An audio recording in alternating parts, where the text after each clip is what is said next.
ఈరోజు క్యాలెండర్ వాక్యం లేవికాండము 26వ అధ్యాయము 11వ వచనం. నా మందిరమును మీ మధ్య ఉంచెదను. అయితే ఈరోజు చదివిన వాక్య భాగంలో నా మందిరం మీ మధ్య ఉంచుమన్న దానికి దేవుడు మనకిస్తున్న వాగ్దానాలు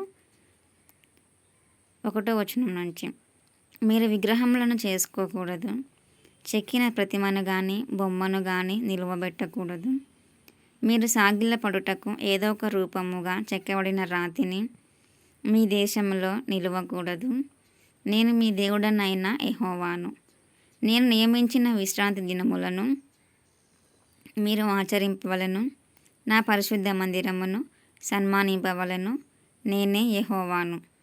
మీరు నా కట్టడలను బట్టి నడుచుకొని నా ఆజ్ఞలను ఆచరించి వాటిని అనుసరించి ప్రవర్తించిన ఎడల మీ వర్షాకాలములలో మీకు వర్షం ఇచ్చేదను.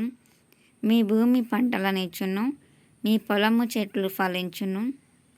మీ ద్రాక్ష పండ్ల కాలము వరకు మీరు మారుమనసు మీ ద్రాక్ష పండ్ల కాలము వరకు మీ నూర్పు సాగుచుండును.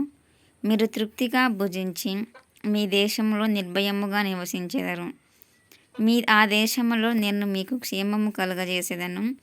మీరు పండుకొనున్నప్పుడు ఎవడనూ మిమ్మల్ని భయపెట్టడు. ఆ దేశంలో దుష్ట మృగములు లేకుండా చేసేదను.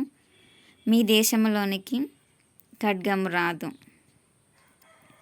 ఇలా చెప్పి ఆ తర్వాతకి దేవుడు మన మధ్య మందిరమును మీ మధ్య ఉంచెదను. మీ యందు నా మనస్సు అసహ్యపడదు. నేను మీ మధ్య నడిచేదను. మీకు దేవుడనై యుందును. మీరు నాకు ప్రజలై యుందురు. ఇది మనము ఆయన ఆజ్ఞలను పాటించి ఆయన విశ్రాంతి దినాన్ని మనము నియమిస్తే అప్పుడు దేవుడు మనల్ని ఇలా ఆశీర్వదిస్తాడు. ఇక్కడ 14వ వచనం నుంచి ఆయన మాట మనము వినకపోతే, ఆయన ఆజ్ఞని మనం అనుసరించకపోతే ఆయన శిక్ష ఎలా ఉంటుంది అని మనకి ఇక్కడ నుంచి మొత్తం శిక్ష మనం ఎలా ఆయన శిక్షిస్తాడో అనేది ఉంటుంది.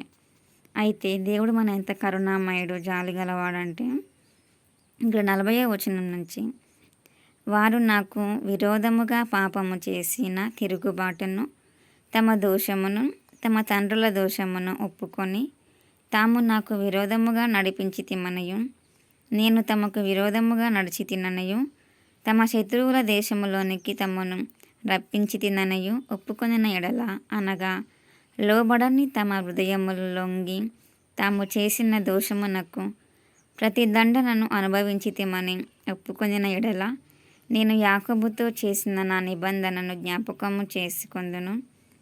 నేను ఇస్సాకుతో చేసిన నా నిబంధనను, నేను అబ్రహాముతో చేసిన నా నిబంధనను జ్ఞాపకం చేసుకొందును.